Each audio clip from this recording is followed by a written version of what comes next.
Les amis, bienvenue en Jordanie. Voici notre guide, Maher. Bonjour tout le monde, je m'appelle Maher, vous êtes les bienvenus. Appelés châteaux du fait de leur stature imposante, les constructions du désert remplissaient différentes fonctions.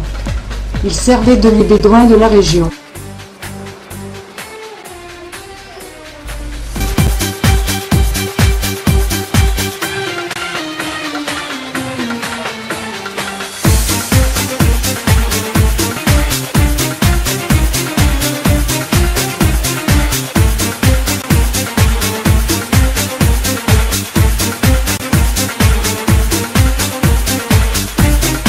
Kazemra est richement décorée de fresques, certaines évoquant la puissance du calife, d'autres plutôt consacrées à des sujets plus légers qui laissent supposer que cette résidence a dû servir de lieu de plaisir à l'abri des regards indiscrets.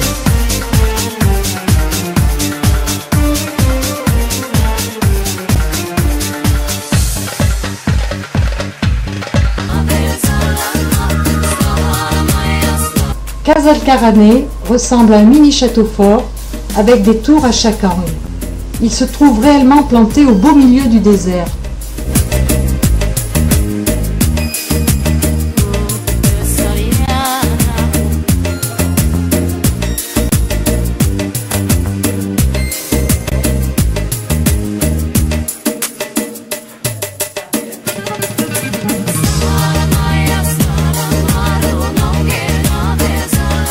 Amman, la capitale jordanienne, est construite sur 7 collines.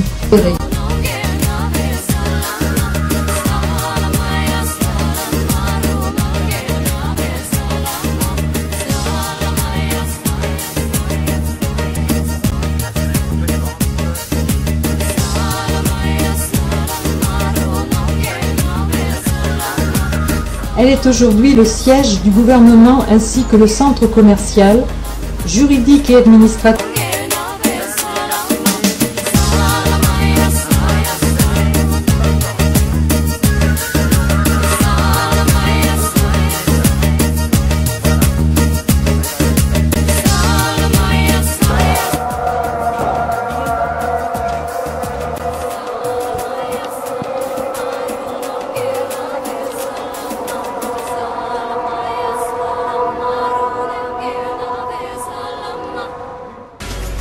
Amman est surplombé par une citadelle composée de ruines du temple d'Hercule, d'un palais omeyyade et d'une église byzantine.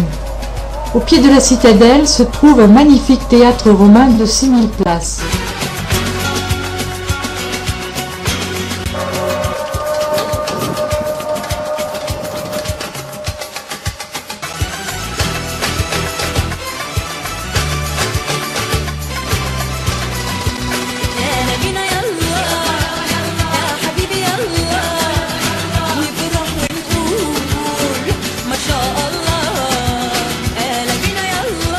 La ville et de son climat tempéré, près de la moitié de la population jordanienne a élu domicile à Amman et ses alentours, dans des périphéries résidentielles presque uniformes.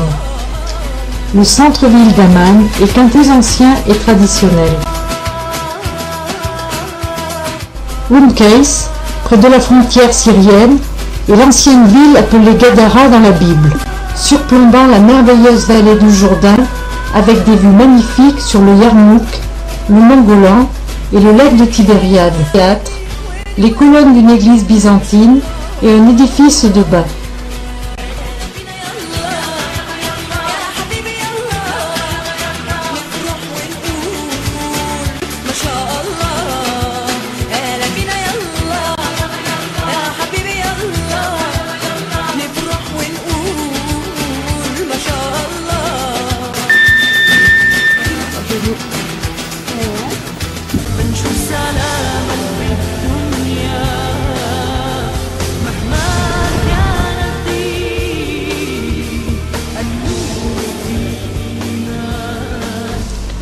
Jerash, la Pompéi du Moyen-Orient. Jerash compte parmi les cités provinciales romaines les mieux conservées au monde. L'âge d'or de la cité remonte à l'Empire romain. Le site est aujourd'hui réputé pour être l'une des villes provinciales romaines les mieux préservées au monde. Engloutis des siècles durant par le sable avant d'être excavés il y a 70 ans, rue pavée bordée de colonnades, ces temples majestueux au sommet des collines, ces places et squares publics spacieux, ces thermes, fontaines et murs d'enceinte percés de tours et de portes. Sous son vernis gréco-romain, Jerash constitue également un subtil mélange d'éléments orientaux et occidentaux. Son architecture, sa religion et ses langues sont le reflet du lent processus par lequel deux puissantes cultures, la civilisation gréco-romaine du bassin méditerranéen et les anciennes traditions arabes et orientales, se sont mêlées et ont coexisté.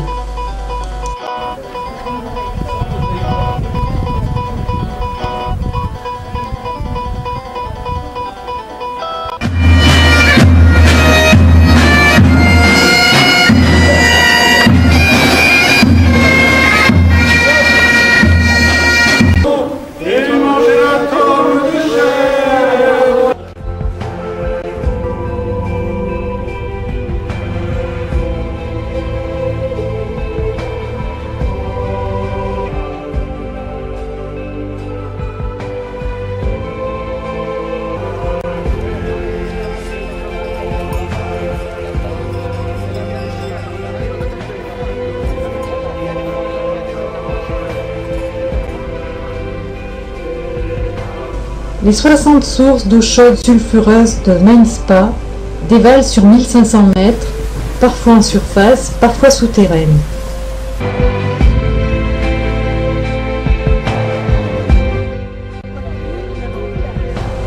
Madaba est l'un des plus et des autres villes saintes en mosaïque byzantine datant du VIe siècle, abritée par la contemporaine église orthodoxe Saint-Georges. Cette carte dépeint des collines et des vallées, des villes et des villages s'étendant jusqu'au delta du Nil. Ce chef-d'œuvre est unique en genre. Lieu présumé du temps était un lieu de pèlerinage pour les premiers chrétiens. La fameuse croix au serpent, plantée à l'extérieur du sanctuaire, est symbolique du serpent d'airain que Moïse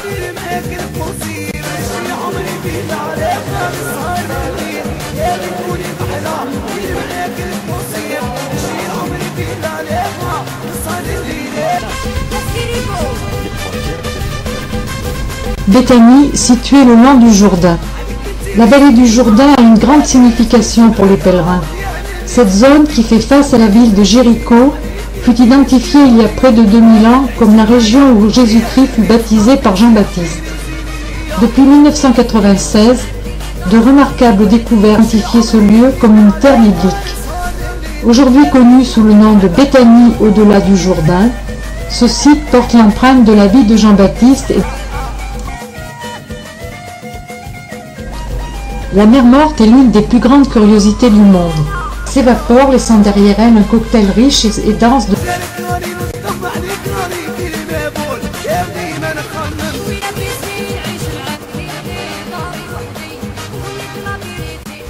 Aqaba est le seul port de Jordanie.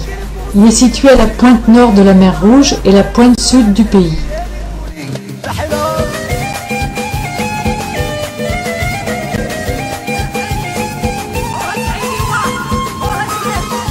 La ville attire de plus en plus les touristes grâce à la douceur de son climat. Les étés sont torrides, mais la brise marine fait que la chaleur reste supportable.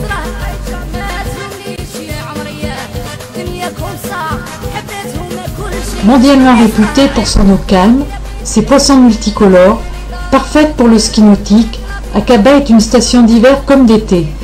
Elle est également...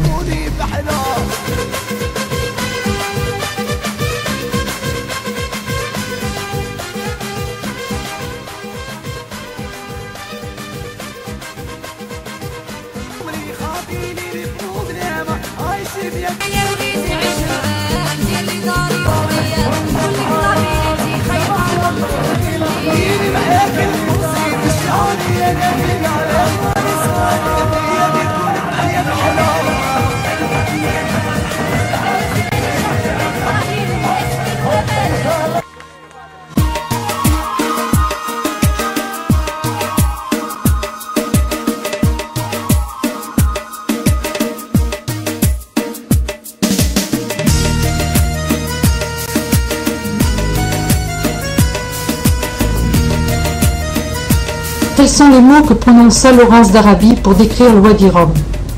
Le plus grand et le plus majestueux des déserts jordaniens. Ce lieu est époustouflant, intemporel et quasiment vierge de toute empreinte laissée par les hommes. Un labyrinthe de roches monolithiques s'élève du sol à des hauteurs de 1750 mètres, créant un véritable défi pour les alpinistes aguerris.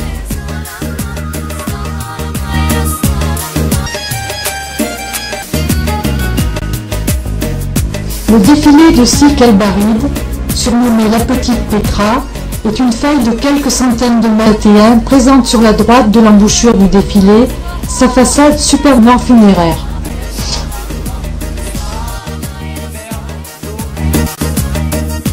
Choisie comme l'une des 7 nouvelles merveilles du monde, Petra est sans contexte le plus précieux, le plus convoité. Vaste cité taillée dans la pierre par les Nabatéens, peuple arabe ingénieux qui s'est établi en Jordanie il y a plus de 2000 ans, elle constituait un carrefour stratégique.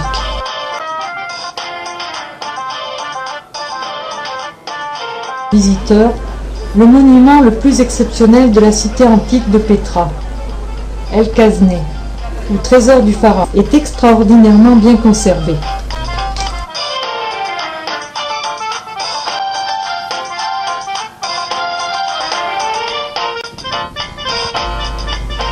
D'autres immanquables à Petra.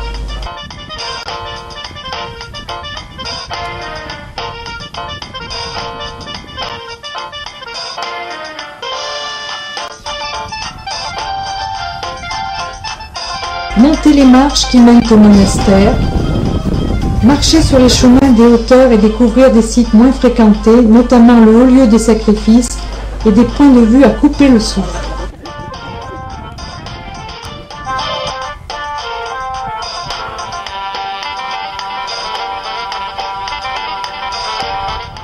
La forteresse de Kérak, ou pierre du désert, de l'Exode, Kérak tombe dans l'oubli jusqu'à la période byzantine.